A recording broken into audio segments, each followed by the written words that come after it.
Bismillahirrahmanirrahim. Hayatımızın har xil egizpas musafirlərində günü neçə minləğən hadisə, özgürüşlər və ajoyib mənzillər göz aldığımızdan ötüb durады. Lekin bizning ko'zimiz ro'shan bo'lgan tashqi tarafiga qaraydi.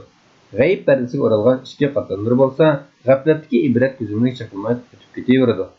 Biz hayot va koinotga nazar tashlaganimizda Allohning mislsiz rahmatining ushshaq zarralardan boshlab toki katta planet sayyoralar qadar hammani o'z ichiga olib ajoyib nurli qurilishlarni shakllantirayotganligini ko'ramiz.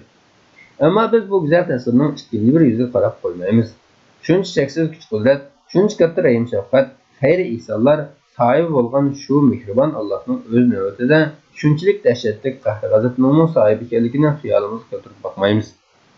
Bu yerda shuni eskartish lozimki, Allohning rahim-shafqati va qahr-g'azabidan iborat ikki xil tasvir osmon bilan zamin orasida to'xtamay javlon qilib, bizni davomli ibrat ham tashakkur, umid ham xavfdan iborat bu ikki nuqtaga alohida diqqat qilish chaqirmoqda.